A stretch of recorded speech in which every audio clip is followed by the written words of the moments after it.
छत्रपती शिवरायांचा अपमान करणाऱ्यांना इतिहास समाजला बसण्याचा अधिकार नाही.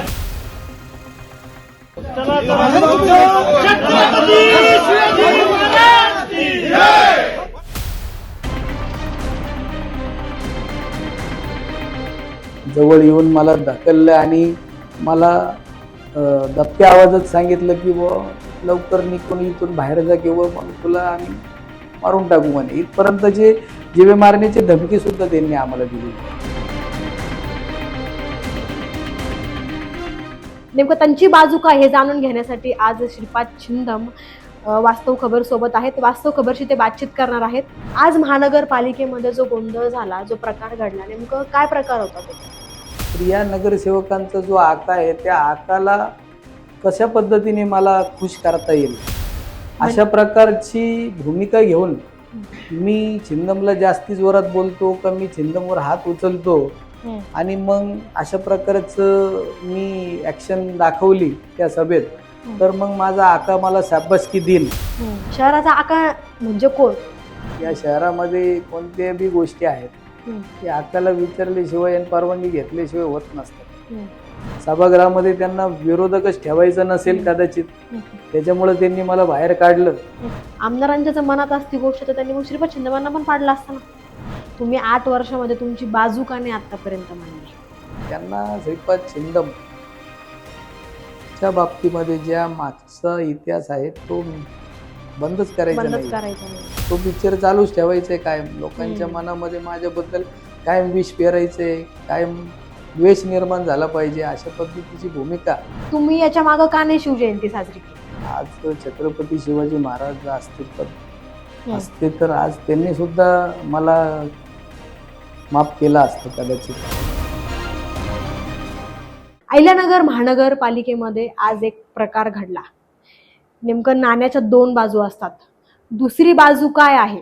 वारंवार कोणत्या ना कोणत्या कारणावरनं त्यांना ट्रोल करण्यात आलं. अहिल्यानगर शहरामध्ये मोठी शिवजयंती करण्याचा त्यांनी प्रयत्न केला तरी सुद्धा त्यांना टार्गेट करण्यात आलं, ट्रोल करण्यात आलं. आज महानगरपालिकेमध्ये जो गोंधळ झाला, नेमकं त्यांची बाजू काय हे जाणून घेण्यासाठी आज श्रीपाद छिंदम वास्तव खबर सोबत आहेत. वास्तव खबरशी ते बातचीत करणार आहेत.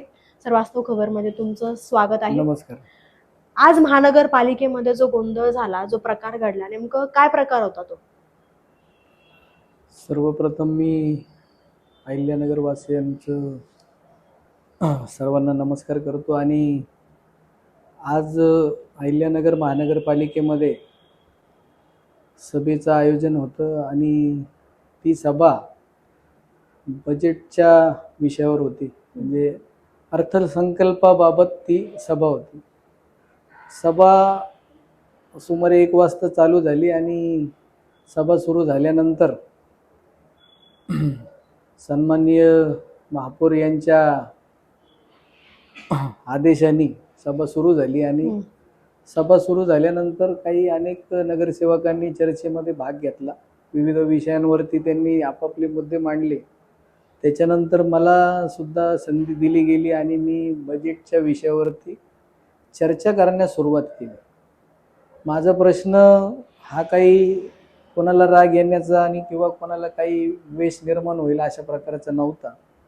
माझा प्रश्न सोपा होता की आपण या अहिल्यानगर शहराच्या महानगरपालिकेचं बजेट म्हणजे अर्थसंकल्प जो आहे तो अर्थसंकल्प सुमारे 1700 ते 1750 कोटीचा सादर केलेला आहे. आणि तो अर्थसंकल्पीय बजेट जो आहे तो आपल्या या अहिल्यानगर महानगरपालिकेला मुख्य लेखाधिकारी नाहीत, त्यांच्या जागेवर प्रभारी चार्ज दिलेला आहे. ऑडिटर नाहीत, त्यांच्या जागेवर प्रभारी चार्ज दिलेला आहे. आणि संपूर्ण अर्थसंकल्प हा मुख्य लेखाधिकारी आणि ऑडिटर यांच्या माध्यमातून तयार केला जातो आणि तो स्थायी समितीला सादर केला जातो. आणि अशा प्रकारे आपल्याकडं ऑडिटर नाही, मुख्य लेखाधिकारी नाही आहे. तर सन्माननीय आयुक्त साहेबांना माझा प्रश्न होता की हे दोन्ही अधिकारी नसताना एवढं मोठं 1725 किंवा 30 करोड रुपयाचं जो अर्थसंकल्पीय बजेट आहे तर तुम्ही कोणाच्या आधारे हा बजेट सादर करताय आणि त्या बजेटला काही ऑथेंटिकेशन आहे का? सदरचं बजेट सादर करण्याबाबत आपण वरिष्ठांना कळवलं का? किंवा अशा पद्धतीने आमच्या महानगरपालिकेमध्ये अधिकारी ऑडिटर नाही किंवा मुख्य लेखाधिकारी नाही आणि अशा परिस्थितीमध्ये मुंबई महानगरपालिका अधिनियम कायदा काय सांगतो की अशा परिस्थितीत अधिकारी नसताना आपण कोणामार्फत बजेट सादर केलं पाहिजे? एखादं CA अपॉइंट केलं पाहिजे का? किंवा मुख्य लेखाधिकारी सारख्या पदाच्या बराबरीचा कोणी व्यक्ती आपण अपॉइंट करून त्यांच्या माध्यमातून तो बजेट सादर केलं पाहिजे का? अशा प्रकारचा मला प्रश्न होता आणि त्यांच्या प्रश्नाचं उत्तर देण्याबाबतीत ते विचार करीत होते. आता त्यांच्याकडे उत्तर नव्हतं किंवा काय, तर या सगळ्या प्रक्रियेला एक 5 मिनिटं थांबले आणि याच्यानंतर लगेचच आपल्या महानगरपालिकेचे सदस्य जे आहेत त्यांनी माझ्या बाबतीमध्ये काही घोषणाबाजी चालू केल्या. आपल्याला चिंदमला या सभागृहात बसण्याचा अधिकार नाही, या सभागृहामध्ये बोलण्याचा अधिकार नाही आणि अशा प्रकारचे आयुक्तांना प्रश्न विचारण्याचा अधिकार नाही. तुम्ही अशा पद्धतीनं महाराजांबद्दल अपशब्द बोललेले आहेत, असं शब्द तुम्ही वापरलेले आहेत. अशा प्रकारचं त्यांनी एक माझ्या विरोधात एक विषय काढला आणि छत्रपती शिवाजी महाराजांबद्दल विषय काढल्या कारणानं आता विषय हा सेन्सिटिव्ह आहे. महाराजांबद्दल नाव घेऊन मला त्यांनी त्या सभागृहात अडचणीत आणण्याचं काम केलं. माझ्या विरुद्ध कट रचला गेला. खरं म्हणजे हे सगळं त्यांचं अगोदरच प्लॅनिंग होतं. हा सगळा विषय एकाएकी म्हणजे होईल आणि असं अचानक घडलं असं होऊच शकणार नाही. हा सगळं विषय जो घडलेला आहे आज या महानगरपालिकेमध्ये, तर तो सगळा विषय हा एक कट कारस्थान रचून तो घडवला गेलेला आहे आणि तो अतिशय टप्प्याटप्प्याने आणि त्यांच्या सर्व पटलावर आल्यानंतर त्यांनी तो विषय घेऊन तो मुद्दा तिथं उपस्थित केलेला आहे. आणि छत्रपती शिवाजी महाराजांचं नाव घेतल्या कारणानं इतर कोणतेही नगरसेवक जे आहेत ते कोणी पुढे येणार नाही, कोणते अधिकारी पुढे येणार नाही, माझ्या बाबतीमध्ये किंवा माझ्या बाजूनी कोणी बोलणार नाही. अशा प्रकारची भूमिका ही त्यांना माहिती आहे, त्यांना ज्ञात आहे.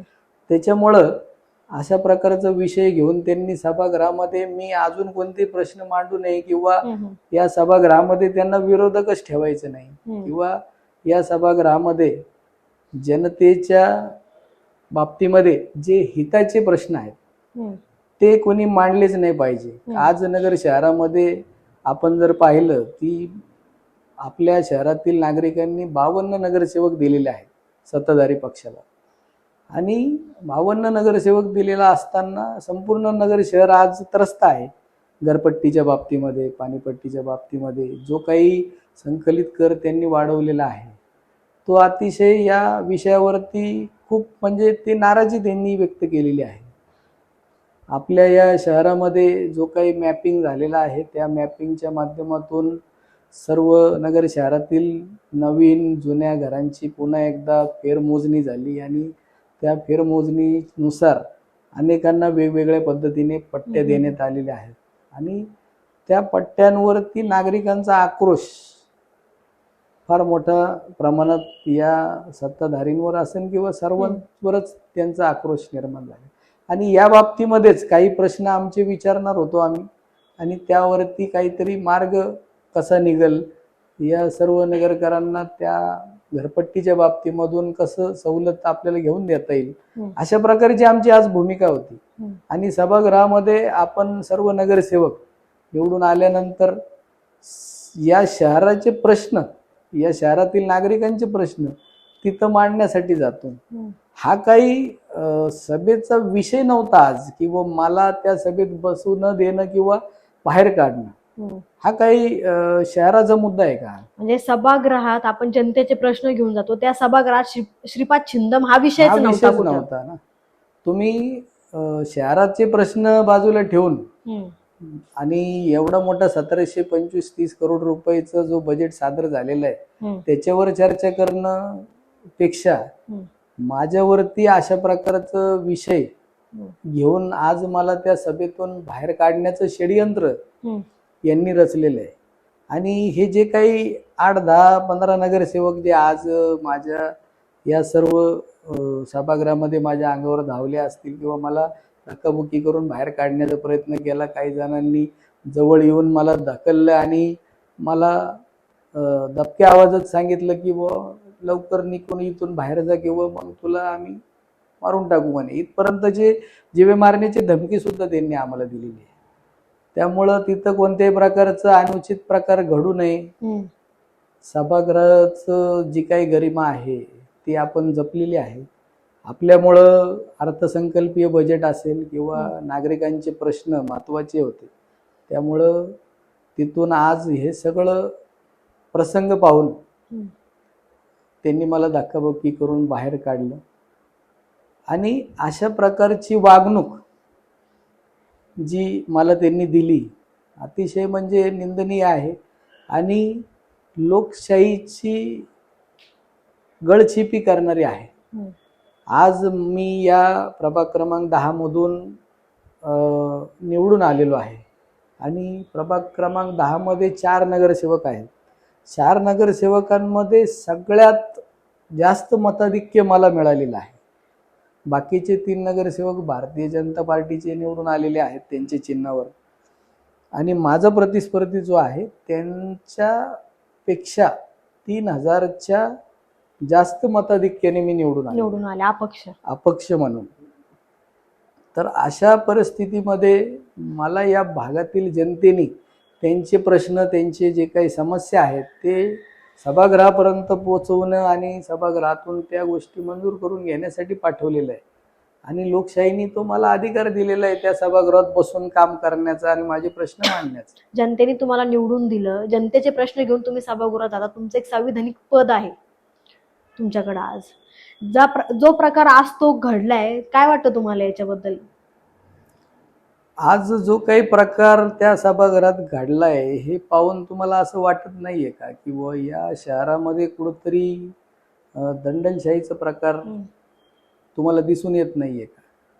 की जर अशा प्रकारचे हे जे नगरसेवक आहेत यांनी ज्या पद्धतीची दादागिरी माझ्यावर आज त्या सभागृहात दाखवली आणि मला त्या सभागृहातून बाहेर काढलं, त्या काढण्यामागे यांचा उद्देश काय होता, यांनी काय कट रचलंय आणि या कटामागे नेमकं कोण आहे आणि यांचा जो आका आहे, तर या नगरसेवकांचा जो आका आहे त्या आकाला कशा पद्धतीने मला खुश करता येईल अशा प्रकारची भूमिका घेऊन मी छिंदमला जास्ती जोरात बोलतो का मी छिंदमवर हात उचलतो आणि मग अशा प्रकारचं मी ऍक्शन दाखवली त्या सभेत तर मग माझा आका मला शाबासकी देईन अशा प्रकारचं विषय आज त्या सभागृहात त्या नगरसेवकांनी घेतलेला आहे.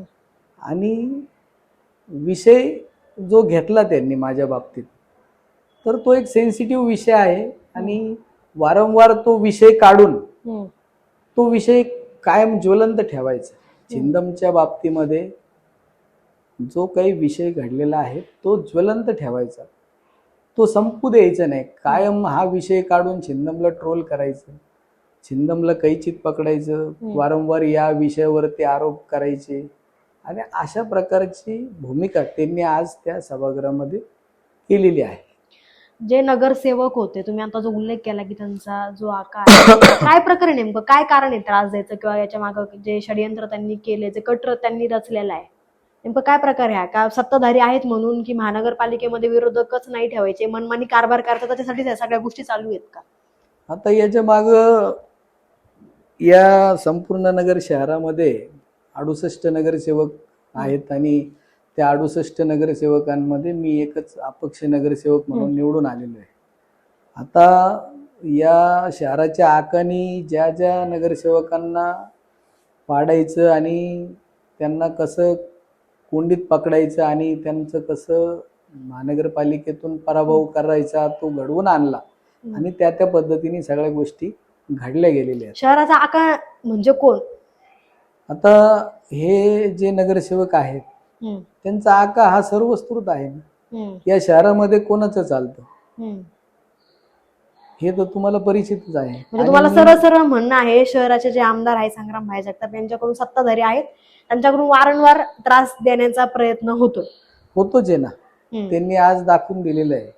आणि आज अशा प्रकारची दंडलशाही जर ते करणार असतील तर लोकशाही पद्धतीने मी निवडून आलेलो आहे, मला सभागृहात बसण्याचा अधिकार आहे. सभागृहात बसून सामान्य जनतेचं विषय तिथं मांडण्याचा अधिकार आहे. आणि मी विषयामध्ये कुठं चुकलो असेल, माझं बोलण्यातून काही चुकला असेल तर 100% तुम्ही त्या सभागृहामध्ये आयुक्त असतील किंवा सन्माननीय पीठासीन अधिकारी असतील त्यांना बोलायचा अधिकार आहे मला, किंवा त्यांना असं बोलण्याचं 100% अधिकार आहे, किंवा तुम्ही बसा, बोलू नका किंवा थांबा, दुसऱ्याला संधी देण्याचा अधिकार आहे.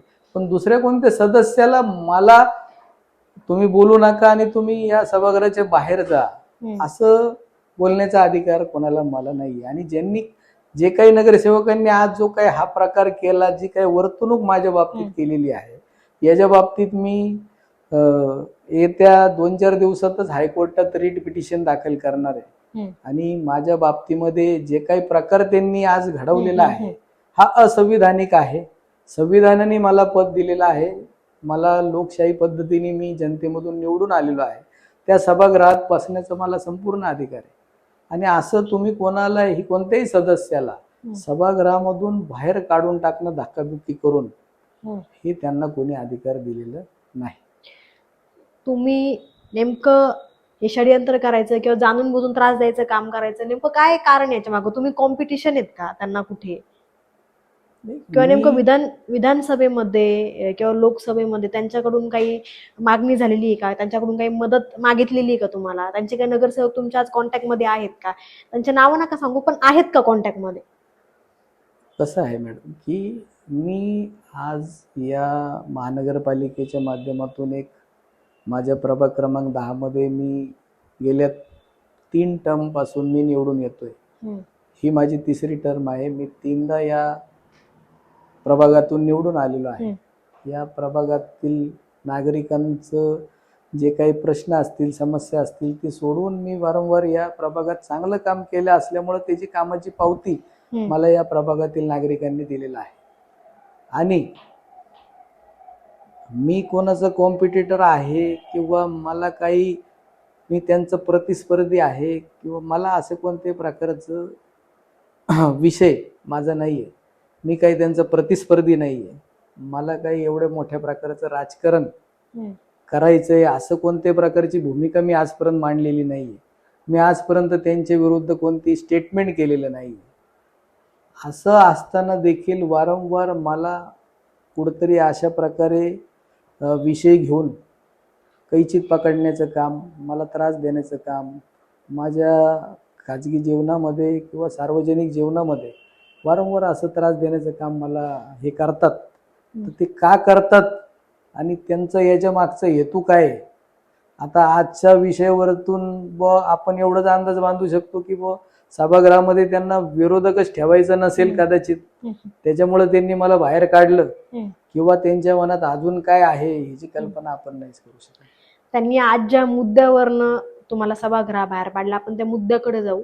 8 वर्षाखाली ज्या मुद्द्यावरनं रणकंदन पेटलं होतं, राजकारण झालं, नेमकं ते प्रकरण काय होतं? त्यावेळेस काय प्रकरण घडलं होतं?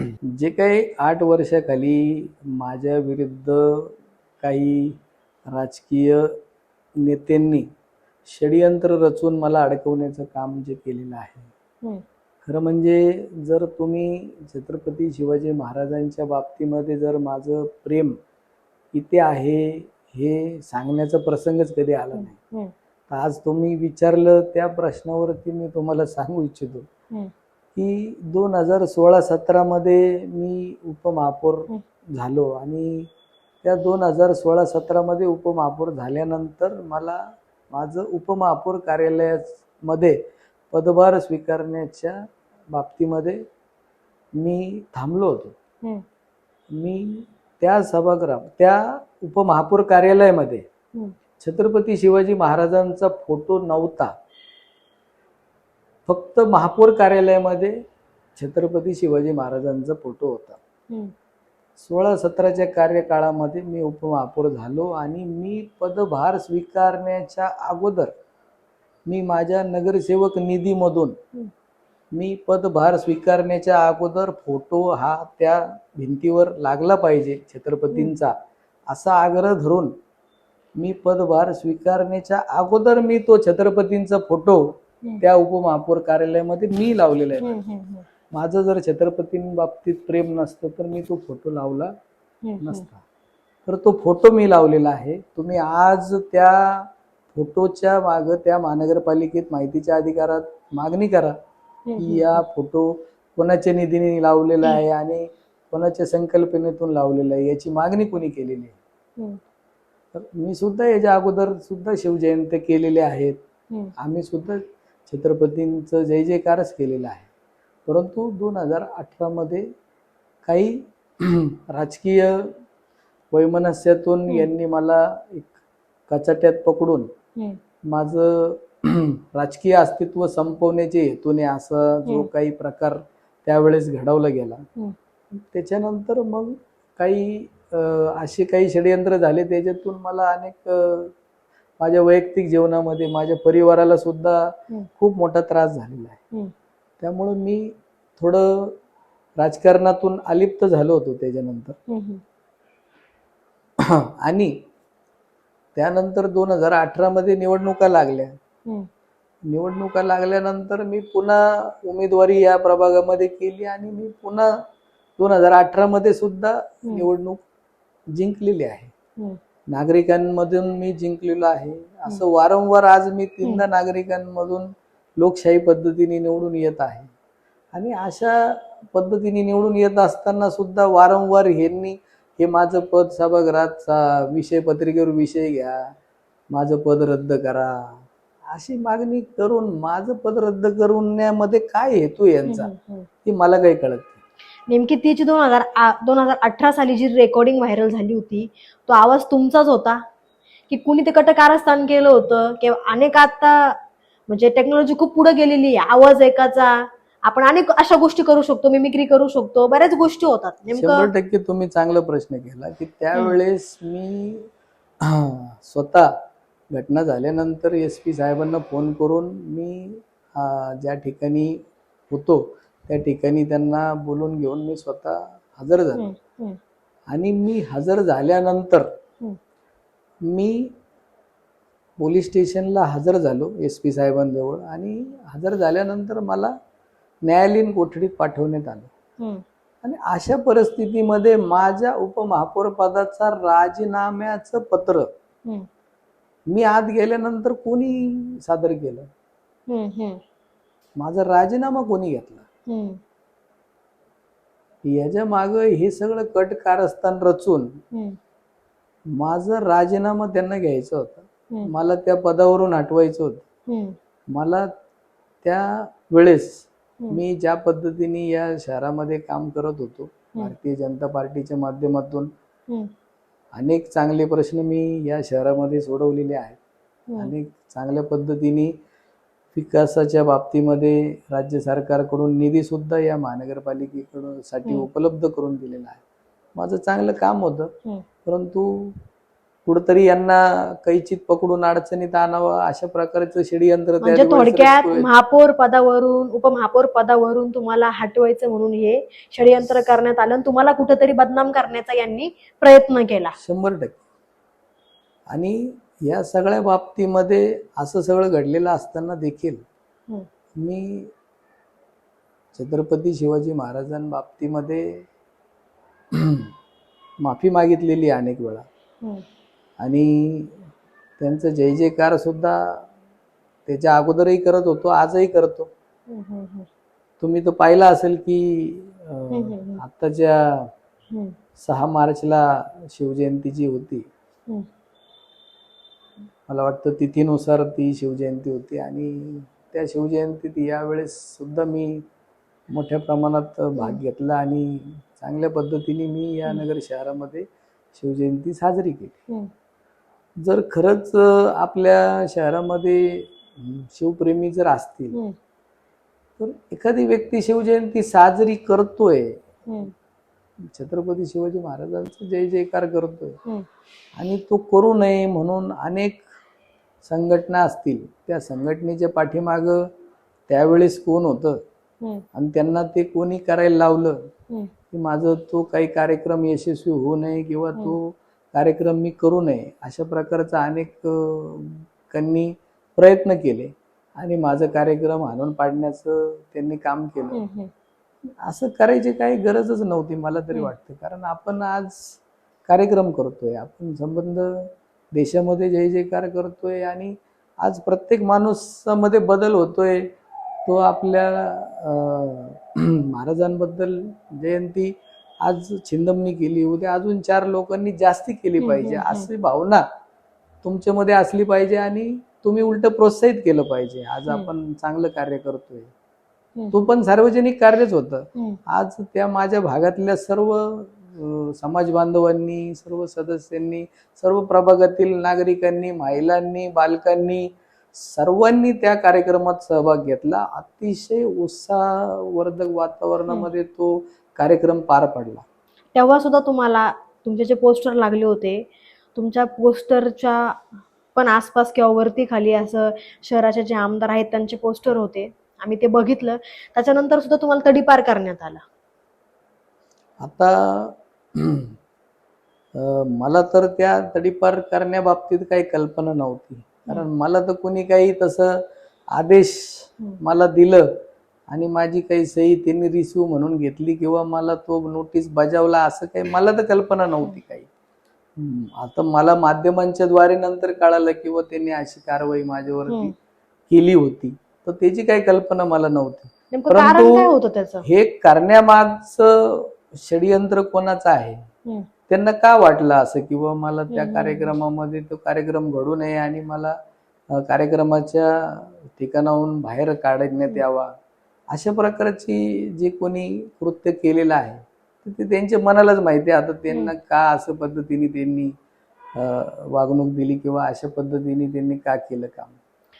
तुम्ही आता 8 वर्षानंतर शिवजयंती एवढ्या मोठ्या प्रमाणामध्ये यावर्षी साजरी केली, तर जनतेचा एक प्रश्न आहे की तुम्ही याच्या मागे का नाही शिवजयंती साजरी केली? तुम्हाला यावर्षी असं का वाटलं एवढी मोठी शिवजयंती साजरी केली पाहिजे? तुम्ही जो काही प्रश्न केलाय मी तुम्हाला ते सांगितलेलं आहे की छत्रपती शिवाजी महाराजांबाबतीचं जो काही प्रेम आहे आमचं, तर तो आज जो ह्याच वर्षी केली, याच्या अगोदर आमचं प्रेम नव्हतं असं अजिबात नाही. तुम्हाला मी थोड्या वेळापूर्वी सांगितलं की उपमहापौर कार्यालयामध्ये जो काही छत्रपती शिवाजी महाराजांचा जो काही तैलचित्र आहे तो मी स्वतः लावून घेतलेला आहे आणि माझं उपमहापौरचं पदग्रहण करतो, आपण पदभार स्वीकारतो, तर ते स्वीकारण्याच्या अगोदर मी हट्ट लावून तो लावून घेतलेला आहे. तर आम्ही सुद्धा महाराजांचे भक्त आहे, आम्ही पूर्वीपासून शिवजयंती साजरी करतो आणि ती घटना घडल्यानंतर मला अनेक लोकांनी वेगवेगळ्या पद्धतीने, अनेक राजकीय पुढाऱ्यांनी त्रास दिला आणि अशी संधीच मिळाली नाही. आज चांगली संधी मिळाली होती, मला तिथं जागा उपलब्ध झाली, चांगला एक सेट मी मागवला होता, तो सुद्धा उपलब्ध झाला. सगळ्या गोष्टी घडून आल्या, जुळून आल्या आणि एक चांगलं कार्य. आणि इथून पुढच्या काळामध्ये आम्ही आमच्या सर्व मित्र परिवारांनी एक संस्था स्थापन केली, छत्रपती शिवाजी महाराज सामाजिक प्रतिष्ठान अशी एक संस्था आम्ही स्थापन केली आणि या संस्थेच्या माध्यमातून शिवजयंती असेल किंवा अनेक वेगवेगळे कार्यक्रम असतील, सार्वजनिक कार्यक्रम असतील किंवा काही हॉस्पिटलायझेशन असेल, कोणाचे काही अडी अडचणी असतील, या संस्थेच्या माध्यमातून आपण सोडवू अशा प्रकारचे एक आम्ही तो उपक्रम इथून पुढच्या काळात राबवायचा म्हणून आम्ही केला होता. तर त्याच्यासाठी सुद्धा अनेक अडचणींना आम्हाला सामोरे जावं लागलं. आपण एखादी चूक केली तर आपण देवाला सुद्धा माफी मागतो आणि देव सुद्धा बऱ्याच वेळा माफ करतो. तुमची चूक नसताना सुद्धा तुम्ही म्हणताय की चूक नाही, चूक नसताना सुद्धा तुम्ही अनेक वेळा महाराजांची माफी मागितली, तरी सुद्धा आज त्या घटनेला 8 वर्ष होऊन गेले, तरी सुद्धा तुम्हाला कोणत्या ना कोणत्या कारणातनं त्या गोष्टीवरनं आजही त्रास होतो. मी म्हणतो मॅडम, आज तुमच्या या प्रश्नाला, आज छत्रपती शिवाजी महाराज अस्तित्वात असते तर आज त्यांनी सुद्धा मला माफ केला असतं कदाचित. कारण त्यांचे आपण जर का इतिहास जर आपण वाचला तर त्यांच्या विरोधातले अनेक विरोधी सैन्य असतील किंवा विरोधी गटाचे काही राजे असतील की त्यांना सुद्धा महाराजांनी शरणात घेऊन त्यांच्या सैन्यात सामील केलेले आहे. अशा प्रकारची महान व्यक्ती ती होती. परंतु केवळ आज महाराजांचं नाव पुढं करून ज्या पद्धतीने आज सभागृहामध्ये त्यांनी विषय घेतला की छत्रपती शिवाजी महाराजांचं नाव घेतल्यानंतर कोणी येणार नाही ना मला तिथं, कोणी मला पाठिंबा द्यायला किंवा असं करू नका, हे योग्य नाहीये एखाद्या सदस्याला तुम्ही अशा प्रकारचं बाहेर काढणं. परंतु ते बोलू शकणार नाही ना. आज छत्रपती शिवाजी महाराजांचा त्यांनी उल्लेख केला आणि त्यामुळं आम्ही बाहेर काढतो असं जे कारण दाखवलं, तर हे वारंवार अशा पद्धतीचं राजकारण माझ्यावरती वेगवेगळ्या माध्यमातून केलं जातं आणि त्या गोष्टीला मी सहन करत आलेलो आहे. तुम्ही 8 वर्षामध्ये तुमची बाजू का नाही आतापर्यंत मांडली? मी मॅडम किती माझी बाजू मांडली तरी देखील काही या शहरातील राजकीय पुढारी आहेत की त्यांना माझी बाजू ऐकायचीच नाहीये आणि त्यांना नगरकरांना समजूनच घेऊन द्यायचं नाहीये. कायम माझी बाजू ती एकच दाखवायची आहे. कायम मला ती बाजू दाखवून कायम मला चर्चेत ठेवायचंय आणि कायमच अशा प्रकारची माझी वाईट बाजू दाखवून मला राजकीय करिअर माझं खराब करणं असेल किंवा माझ्या वैयक्तिक किंवा सार्वजनिक जीवनात अनेक वेळा त्रास देण्याचं काम यांनी केलेलं आहे.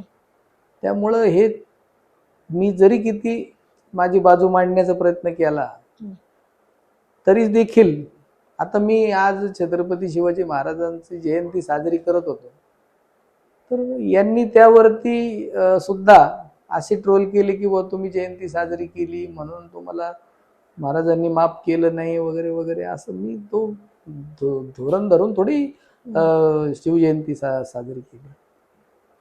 आणि काय झालं, आज आपण जर पाहिलं तर राजकारणामध्ये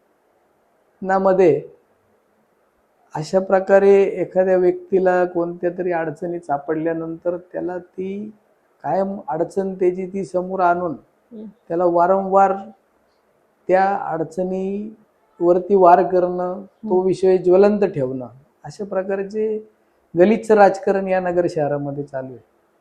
ज्या सत्ताधाऱ्यांनी आज तुम्हाला सभागृहाबाहेर काढलं तेच सत्ताधारी, तीच बीजेपीची सत्ता आहे किंवा महायुती आहे. आपण सोलापूरचा विषय घेऊ. सोलापूरचे जे प्रशांत कोरडकर म्हणून आहेत, तर त्यांनी सुद्धा महाराजांबद्दल वक्तव्य केलं होतं. मग त्यांना का नाही वारंवार टार्गेट करण्यात आलं? तुम्हीच का या मुद्द्यावर आज 8 वर्षानंतर आजही टार्गेट होत आहे? आज मला वारंवार टार्गेट करण्यामागचं जो काही या शहरातील काही लोकांचं भावना जी आहे, त्यांच्या मनात माझ्याबद्दल काय आहे किंवा मला वारंवार या विषयावरती टार्गेट का केलं जातंय, आता मी तर याच्यावर सांगू शकत नाही. तर दुसऱ्याच्या विषयावरती मी अधिक बोलणं योग्य नाही. परंतु मी माझ्या विषयाच्या बाबतीमध्ये मला हा विषय घेऊन वारंवार अडचणी माझ्यासमोर आणल्या जातात आणि मला त्या बाबतीमध्ये वारंवार त्रास दिला जातो. हे तर आजच्या तुम्हाला सभेच्या विषयावरून सुद्धा लक्षात आलेलं आहे. श्रीपाद छिंदम हे सभागृहात नको, पण श्रीपाद छिंदम यांची मदत प्रत्येक गोष्टीमध्ये पाहिजे. लोकसभेमध्ये, विधानसभेमध्ये तुमची मदत पाहिजे म्हणून काही संपर्क केला का तुमच्यासोबत? कसं आहे मॅडम, हे आता तुम्ही जे काही विषय आता विचारलेला आहे, जेव्हाच्या तेव्हाच्या गोष्टी असतात. कोणी कोणाला राजकारणामध्ये मदत मागत असतं आणि कोणी अंधारात मागतं, कोणी उजेडात मागतं. परंतु आज त्या विषयावर आणि त्या गोष्टीवर भाष्य करणं काही त्यामध्ये साध्य होणार नाही. त्यामुळे त्या विषयावरती बोलण्यात काही अर्थ नाही. पण मला काही लोकांकडनं समजलं, काही जनतेकडनं समजलं किंवा काही आहेत सोर्स जे सत्ताधारी आहेत त्यांचेही काही नगरसेवक आज तुमच्या कॉन्टॅक्टमध्ये आहेत, हे बघा मॅडम, बरं तुमच्याशी का, संपर्क करतात, तुमच्या माझ्यासोबत कॉन्टॅक्टमध्ये आहेत. सगळेच नगरसेवक चांगल्या पद्धतीने बोलतात, हम्म, सभागृहामध्येही बोलतात, बाहेर सुद्धा बोलतात.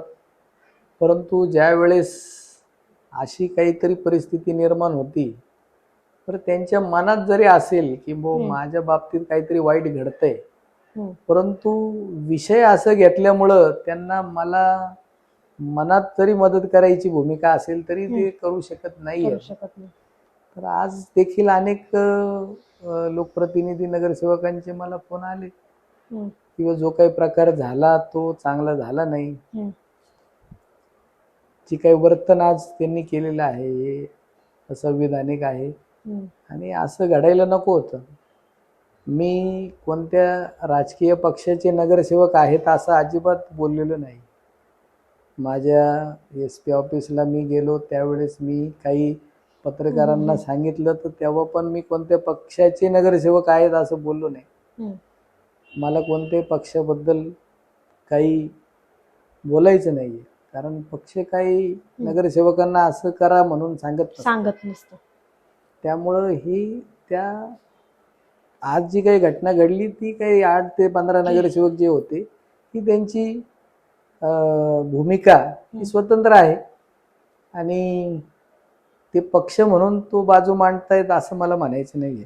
हम्म, ते नगरसेवक आणि त्यांचे जे आका आहेत या शहराचे आमदार, त्यांच्या सांगण्याशिवाय तर ते करणार नाहीत हे तुम्हालाही माहिती आहे. या शहरामध्ये कोणत्या बी गोष्टी आहेत ते आकाला विचारल्याशिवाय आणि परवानगी घेतल्याशिवाय होत नसतात. हम्म, त्यामुळं आज या सगळ्या गोष्टी प्लॅनिंगनी झालेल्या आहेत आणि त्या बाबतीत एक कट रचूनच झालेला आहे. 100% मी खात्रीशीर सांगतो. संग्राम जगताप यांचा हिंदुत्वाचा जो मुद्दा आहे तो पहिल्यापासून हिंदुत्वाचा मुद्दा होता का? आता त्यांचा मुद्दा हिंदुत्वाचा होता किंवा नव्हता किंवा ते सेक्युलर होते का त्यांनी आज हिंदुत्वाचा मुद्दा घेतला, याच्यावरती मी काही त्यांचा प्रतिस्पर्धी नाहीये की बाबा मला त्यांच्याबद्दल या गोष्टींवर फारसं काही उत्तर द्यायचंय. तुम्हाला सगळ्यांना माहिती आहे, मला सांगायची गरज नाहीये की ते पहिले काय होते ना आता काय. त्यामुळं मला त्याच्यावरती काही भाष्य करण्यात काही रस नाही. हा प्रश्न मी याच्यासाठी विचारला, तुम्ही या अगोदरही निवडून आले, तुम्ही या अगोदरही सभागृहात गेले, तेव्हा तुम्हाला विरोध नाही झाला कुठं. त्यावेळेस तुम्हाला शिवसेनेच्या नगरसेवकांना विरोध झाला, पण आज तुम्हाला संग्राम जगताप यांच्या नगरसेवकांकडनं विरोध झाला. म्हणजे आज त्यांचा हिंदुत्वाचा मुद्दा आहे म्हणून त्यांनी आज महाराजांच्या मुद्द्यांवर तुम्हाला विरोध केला का? हा जो विचार आहे तुमचा की मला त्यावेळेस शिवसेनेच्या नगरसेवकांनी विरोध केला आणि यांनी विरोध केला नाही, तर असं बिलकुल मुळीच नाहीये. हे लोकांना दिसतंय तसं की शिवसेनेचे नगरसेवकांनी त्यावेळेस माझ्या बाबतीत भूमिका घेतली, त्यांनी खूप माझ्याबद्दल आरडाओरड केली. ही तुम्हाला फक्त एक बाजू दिसलेली आहे. तुम्हाला खरं म्हणजे शिवसेनेने हे सगळं घडून आणलं अशा प्रकारची तुमची भावना या नगरकरांची भावना आहे, परंतु असं मुळीच नाहीये मॅडम. माझ्या घरावरती दगडफेक जी झाली ती राष्ट्रवादी म्हणजे संग्राम जगतापांचे ते कार्यकर्ते होते. माझ्या ऑफिसवरती दगडफेक झाली त्यावेळेस ते सुद्धा संग्राम जगतापांचे कार्यकर्ते होते. त्यांनी माझ्या घरावर आणि माझ्या ऑफिसवरच नाही तर भाजप कार्यालयावर सुद्धा त्यांनी दगडफेक केली. त्याच्यानंतर दिलीप गांधी साहेबांच्या घरावर दगडफेक केली, राम शिंदे साहेबांच्या घरावर दगडफेक केली, अजून अनेक ठिकाणी त्यांनी दगडफेक केली. तर हे दगडफेक करण्यासाठी त्यांना ब्रीफिंग करत होतं. आम्हाला सगळ्या गोष्टी नंतर कळाल्या, हे सगळं कोणी घडून आणलं, का केलं, कशासाठी केलं. तर हे सगळं त्यांना ब्रीफिंग होत होतं की तुम्ही चिंदमचं ऑफिस फोडा, ते झालं की मग आता पुढं त्याच्या घरावर दगड मारा, ते झालं की मग आता तुम्ही भाजप कार्यालयावर दगड मारा, ते झालं की तुम्ही आता राम शिंदे साहेबांच्या ऑफिसवर दगड मारा, दिलीप गांधी साहेबांच्या ऑफिसवर दगड मारा. अशा पद्धतीने ब्रीफिंग त्यांच्या कार्यकर्त्यांना त्यांच्याकडून होत होती आणि त्या पद्धतीने त्यांनी ते काम केलं आणि ती घटना ला हवा देण्याचं काम खरं यांनी केलेलं आहे. 2018 साली ज्यावेळेस जी घटना घडली, तुमची रेकॉर्डिंग व्हायरल झाली, चुकीच्या पद्धतीने झाली, त्यावेळी तुम्ही सांगितलं की तुमचं जे उपमहापौर पद होतं, तुमचा राजीनामा जो आहे तो नंतर घेतला, तुम्हाला त्या पदावरनं हटवायचं होतं. त्याच्या मागं काही कारण होतं का? नेमकं काय प्रकरण होतं ते सुद्धा? तुम्हाला का त्या पदावरून हटवायचं होतं? तर मी 2016 ते 18 पर्यंत माझा जो काही कार्यकाळ होता, त्या कार्यकाळात कदाचित मी चांगलं काम केलेलं आहे आणि चांगलं काम करत असताना या शहरासाठी अनेक चांगले विषय मी त्यावेळेस केलेले आहेत. मला राज्य सरकारकडून ज्या काही या शहरासाठी निधी आणता येतील ते चांगल्या पद्धतीची निधी मी या शहरासाठी उपलब्ध करून बी त्यावेळेस दिलेलं आहे. आणि त्यावेळेस मी उपमहापौर असताना या सर्व गोष्टी करणं हे अनपेक्षित होतं. आणि चांगल्या पद्धतीचं काम करत असताना तर प्रत्येकाला असं वाटतं की बाबा हा खूपच पळायला लागला, याला कुठेतरी ब्रेक दिला पाहिजे. त्यासाठी कदाचित हा कट रचला गेला आणि मला कुठेतरी अडचणीत आणून म्हणजे शिवाजी महाराजांचा जो सेन्सिटिव्ह मुद्दा आहे त्याच्यामध्येच कुठेतरी तुम्हाला अडकवून आजही त्या विषयावरती मला वारंवार अडकवण्याचा प्रयत्न करतात. वारंवार त्या विषयावरती मला ट्रोल करतात. वारंवार त्या विषयाला धरून आज देखील तुम्ही पहा ना, सभागृहाच्या बाहेर त्यांनी काढलेले. तुम्हाला ते सांगण्याचा प्रयत्न करतोय की त्यांना श्रीपाद छिंदम च्या बाबतीमध्ये ज्या मागचा इतिहास आहे तो बंदच करायचा नाही. तो पिक्चर चालूच ठेवायचंय कायम. लोकांच्या मनामध्ये माझ्याबद्दल कायम विष पेरायचंय, कायम द्वेष निर्माण झाला पाहिजे, अशा पद्धतीची भूमिका यांनी घेतलेली. तुम्ही पद्मशाली समाजाचे आहात. नागरिकांमध्ये, नगरकरांमध्ये चर्चा आहे. तुमचा जो प्रभाग आहे, प्रभाग क्रमांक 10 मध्ये निवडून येता. तुमच्या प्रभागामध्ये पद्मशाली जो समाज आहे तो मोठ्या प्रमाणावर आहे. तुम्हाला पद्मशाली समाजाच्याच मोठ्या प्रमाणावर मताधिक्य असं त्याच्यावर तुम्ही निवडून येता, असं नगरकरांचं म्हणणं आहे. नेमकं तुम्हाला पद्मशाली समाजाचे जास्त मतदान होतं की बाकी दुसऱ्या समाजाचं देखील होतं? कसं आहे मॅडम, मी पद्मशाली समाजातून जन्माला आलो, त्याचा मला अभिमान आहे. आणि समाज माझ्या पाठीशी आहे त्याचा सुद्धा मला अभिमान आहे. आणि तुमचा जो प्रश्न आहे की मला संपूर्ण पद्मशाली समाजाचं मतदान होतं आणि मी त्याच्यामुळे या वार्डात निवडून येतो. मॅडम, मी थोडक्यात तुम्हाला सांगतो की आज या शहरामध्ये प्रभाग क्रमांक 10 हा सगळ्यात मोठा वार्ड आहे. हा 22,900चा वार्ड आहे. आणि या प्रभागामध्ये अनेक जाती धर्माचे लोक आहेत. या प्रभागामध्ये पद्मशाली समाज आहे, मुस्लिम समाज आहे, संबंध दाळमंडईमध्ये बाजारपेठ आहे, मारवाडी समाज आहे, अनेक समाज आहेत. कोष्टी समाज आहे, काशी कापडी समाज आहे. एवढे समाज आहेत की मी म्हणतो माझ्या वार्डामध्ये सर्व जाती धर्मीयचे लोक माझ्या प्रभागात आहेत. आणि माझ्या या सुमारे एक अंदाजे 23,000च्या वार्डामधून मॅडम माझं पद्मशाली समाजाचं मतदान 4,000 आहे.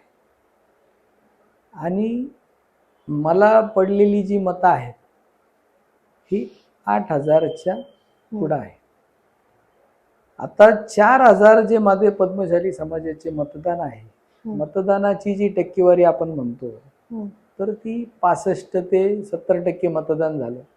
4,000च्या 70% जर आपण धरलं तर 7-28 म्हणजे 2800 मतदान ते 3,000 मतदान आमच्या समाजाचं घडलं. आणि मग बाकीचं मतदान अवांतर समाजाचं.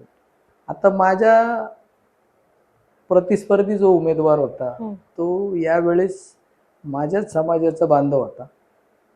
आणि तो माझा समाजाचा जो बांधव आहे त्याचे या प्रभागामध्ये नातेवाईक आहेत, त्याचंही समाजामध्ये कुठं ना कुठं योगदान असेल. तर त्याला देखील संबंध 3,000 तर मला पडले नाही, काहीतरी त्यांना पण पडले असतील ना, 500 पडले असतील, 1000 पडले असतील. याचा अर्थ असं होत नाही की संपूर्ण मतदान मलाच पडलं. मला 100% जास्ती पडलं असेल, कारण मी कायमच काम करत असतो. समाजाबद्दल मला आदर आहे, अभिमान आहे.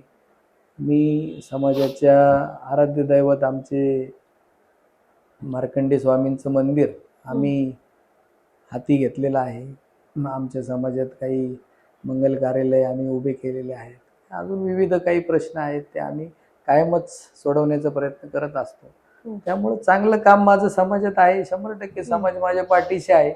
मला जास्तीत जास्त आणि भरभरून मतदान माझं समाज देतच आहे.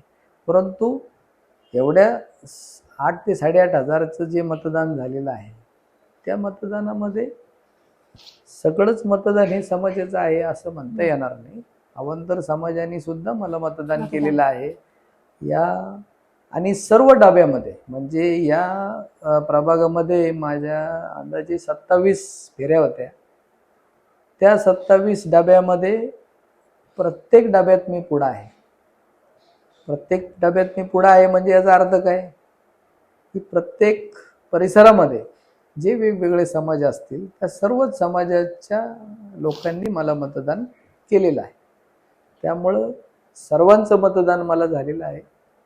आणि आपल्या प्रभागामध्ये सर्व समाज बांधवांच्या माध्यमातून, सर्व जाती धर्मियांच्या माध्यमातून मी निवडून आलेलो आहे. आपली जशी चर्चा झाली मगाशी की आता जी निवडणूक झाली महानगरपालिकेची, त्या निवडणुकीमध्ये आमदारांना जे नगरसेवक निवडून आणायचे त्यांनी ते निवडून आणले, बाकीच्यांच्या त्यांनी विरोधात काम केलं. आमदारांच्या जर मनात असती गोष्ट तर त्यांनी मग श्रीपाद छिंदमांना पण पाडला असता ना. त्यांनी पाडण्याचा प्रयत्न केला नाही असं वाटतं का तुम्हाला? केलाच असेल ना 100%.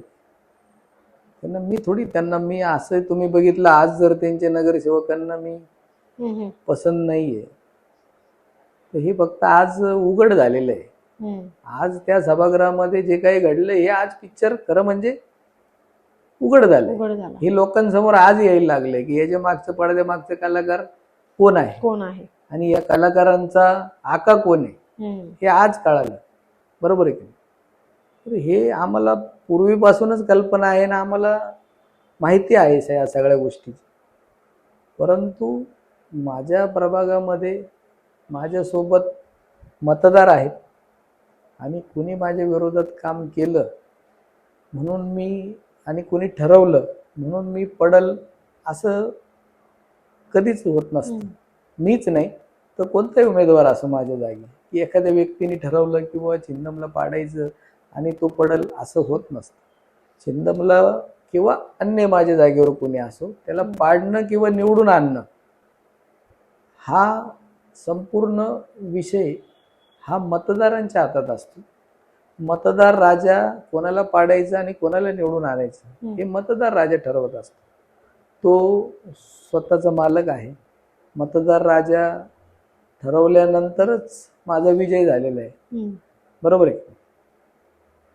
त्यामुळं असं म्हणता येणार नाही की बा कोणी ठरवलं किंवा नाही ठरवलं किंवा तुम्हाला पाडता आलं नाही किंवा मला पाडता आलं नाही असं मी कुठं वल्गना केली नाही आणि करणारही नाही. मी निवडणुकीच्या पद्धतीने केली. मी नागरिकांचं मन जिंकले, नागरिकांचा विश्वास जिंकला आणि त्यांनी मला निवडून दिलं. त्या निवडणुकीमध्ये सुद्धा मला अनेक वेळा त्रास देण्यात आला. मला वार्डात फिरून देण्यात नाही आलं. मी मग सरकारी बॉडीगार्ड घेतला आणि तो बॉडीगार्ड घेऊन मी प्रभागात फिरलो आणि हे सगळं झालं असताना देखील माझा विजय झाला. म्हणजे काय झालं, मतदारांनी निवडून दिलं. श्रीपाद छिंदमांवर कुठेतरी अन्याय झालाय पण तो अजूनही लोकांपर्यंत पोहोचलेला नाहीये, तर तुम्ही आता काय सांगाल? तुम्ही पोचवा ना आजच्या या माध्यमातून की कशा पद्धतीने हे वारंवार मला ट्रोल करतात, वारंवार मला अडचणीत आणतात. एखादा सेन्सिटिव्ह जो विषय आहे तो विषय धरून मला बोललं म्हणजे कोणी याच्या मदतीला येणार नाही अशा प्रकारची भूमिका यांनी वारंवार घेतलेली आहे. आज देखील तीच भूमिका त्यांनी घेतली की जेणेकरून इतर अन्य कोणतेही नगरसेवक माझ्या बाजूने उभं राहिले नाही पाहिजे, अशा प्रकारची भूमिका ते दरवेळेस घेतात आणि त्या पद्धतीने मला त्रास देतात. आणि हा विषय माझा कायम ज्वलंत असला पाहिजे अशा पद्धतीचं भूमिका ते घेत राहतात. मला तुम्ही जसं म्हणले की मलाच का अजून टार्गेट करतात, तो विषय 8 वर्षाखालचा आहे, अजून देखील तो विषय संपुष्टात येत नाहीये, याच्यावरती तुम्हीच अभ्यास करा किंवा तो विषय का ज्वलंत ठेवतात कायम, याचं मागचे कोण आहेत कलाकार, तर ते आज उघड झालेले आहेत कोण आहेत. वास्तव खबरच्या माध्यमातून तुम्ही तरुणांना आणि नगरकरांना काय संदेश द्याल? तरुणांना आज आपण जर पाहतोय की या नगर शहरामध्ये असो किंवा संपूर्ण महाराष्ट्रामध्ये किंवा देशामध्ये असो, हिंदुत्वचा मुद्दा तरुणांमध्ये मोठ्या प्रमाणात पेरला जातोय. अतिशय चांगला विषय आहे. मी असं म्हणत नाही की हिंदुत्व त्यांनी पेरलं नाही पाहिजे, संबंध देशात चाललेला आहे. परंतु आपण जर पाहिलं तर आता हिंदुत्व म्हणजे गरम, आपले युवा पिढी असती, गरम रक्त असतं, त्यांना हिंदुत्वाच्या बाबतीत नक्कीच आकर्षण असतं आणि असलं बी पाहिजे. मी सुद्धा त्या मताचं आहे. प्रत्येकाला आपापलं जो हिंदुत्वाचा विषय आहे तो प्रिय आहे, मला देखील प्रिय आहे. परंतु युवा पिढीने थोडं याच्या मागचा अभ्यास करण्यासारखा पण विषय आहे की संबंध देशामध्ये, राज्यामध्ये आणि शहरामध्ये देखील सगळीकडे हिंदुत्ववादी पक्षांचीच सत्ता आहे. आणि अशा प्रकारची सत्ता महाराष्ट्रामध्ये, देशात आणि आपल्या शहरात असताना देखील वारंवार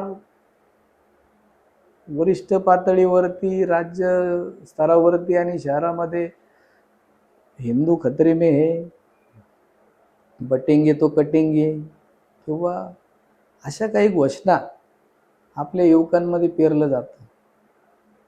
सत्ताच हिंदुत्ववादी पक्षांची आहे, कसं बटेंगे तो कटेंगे? सत्ता कोणाची? हिंदुत्ववादी पक्षांची सत्ता आहे ना, बरोबर आहे की नाही? आज संबंध देशामध्ये हिंदुत्ववादी पक्षांचीच सत्ता आहे, राज्यात असेल, देशात असेल, शहरात असेल. आणि आज संबंध शहरामध्ये सुद्धा 52 नगरसेवक आज निवडून दिलेले आहेत, या हिंदुत्वाच्या मुद्द्यावरच निवडून दिलेले आहेत. तरी सुद्धा अशा प्रकारे सर्व ठिकाणी सरकार हिंदुत्वाचं असताना देखील हे आपल्या तरुणांमध्ये जे काही हिंदुत्वाच्या बाबतीमध्ये वारंवार विषय घेतला जातो, तर त्याच्यावर तरुणांना सुद्धा थोडं समजून घेण्याचा विषय आहे की बा आपण हिंदुत्ववादीच आहोत, हिंदुत्व आपला धर्म आहे, मी सुद्धा हिंदू आहे, मला सुद्धा अभिमान आहे. परंतु हे किती गांभीर्याने आपण याच्यावरती राजकारण होता कामा नये. हे जे राज्यकर्ते आहेत, हे राज्यकर्ते या विषयाला धरून आपल्या राजकीय पोळी भाजण्याचं काम हे करतायत. याच्यावरती त्यांनी लक्ष केंद्रित करून आपण किती त्यामध्ये सक्रिय झालो पाहिजे, किती आपण त्या गोष्टीला जाणून घेतलं पाहिजे, अशा पद्धतीची सूचना माझी तरुणांच्या बाबतीत आहे. जसं पाकिस्तानामध्ये एखादा मुलगा जन्मला तर त्याला कायम सांगितलं जातं की भारत आपला दुश्मन आहे, त्याच्या मनात आणि त्याच्या डोक्यात तेच विष पेरलेलं आहे. तशा प्रकारचं विष आपल्या भारतामध्ये सुद्धा पेरलं जातंय. तर याच्यामध्ये आपली प्रगती जी म्हणतो आपण की आपल्या युवा पिढीची जी प्रगती आहे की आज तंत्रज्ञान कुठं चाललंय, देश कुठं चाललंय आणि आपण कोणत्या विचारामध्ये अडकलेलो आहे, हे राज्यकर्ते आपल्याला कोणत्या विचारात अडकवण्याचा प्रयत्न करतायत. तर ते थोडं समजून आपण आपल्या शहराची, देशाची आणि स्वतःची प्रगती कशी करता आली पाहिजे याकडे लक्ष दिलं पाहिजे, असं मला तरुणांना सांगायचं. वस्तुस्थिती मी आज आपल्या माध्यमातून सर्वांसमोर मांडलेली आहे की माझ्या बाबतीमध्ये गेल्या अनेक वर्षापासून जे काही घडतंय आणि ते कोण घडवतंय, याच्या मागचं षडयंत्र काय आहे, का करतात ते आणि याच्यापासून त्यांचा काय फायदा आहे, हे मलाही आजपर्यंत कळालं नाही. मला काय असं या शहराचं नेतृत्व, या शहराचं राजकारण करायचं आहे असं काही मध्ये मी कोणत्याही वृत्तपत्रात किंवा कोणत्याही तुमच्यासारख्या चॅनलला मी कधी भाष्य केलेलं नाही आहे. तरी देखील मला कुठंतरी अडचणीत आणायचं आणि कैचीत पकडायचं आणि वारंवार तो विषय धरून कुठंतरी मला संपवण्याचं काम नक्कीच होतंय. हे आज तुम्हाला देखील या सभागृहातून दिसून आलेले. तरी मी आपल्या नगरकरांना आणि युवा पिढीला सांगू इच्छितो की जो काही प्रकार आहे हा राजकीय विषय आहे. त्या राजकारणाच्या माध्यमातून माझ्या विरुद्ध त्यांच्या बाबतीत विष पेरण्याचं काम हे वारंवार करतात आणि मला ट्रोल करण्याचं काम करतात. आज अहिल्यानगर महानगरपालिकेमध्ये जी घटना घडली, त्याच्यानंतर 2018 साली जी घटना घडली, जे जनतेचे प्रश्न होते, नक्कीच त्याचे उत्तर आता जनतेला मिळतील. श्रीपाद छिंदम यांनी वास्तव खबरशी वेळात वेळ काढून संवाद साधला, याबद्दल मी त्यांच्या मनापासून आभार मानते. धन्यवाद. तुर्तास इथंच थांबतो. धन्यवाद.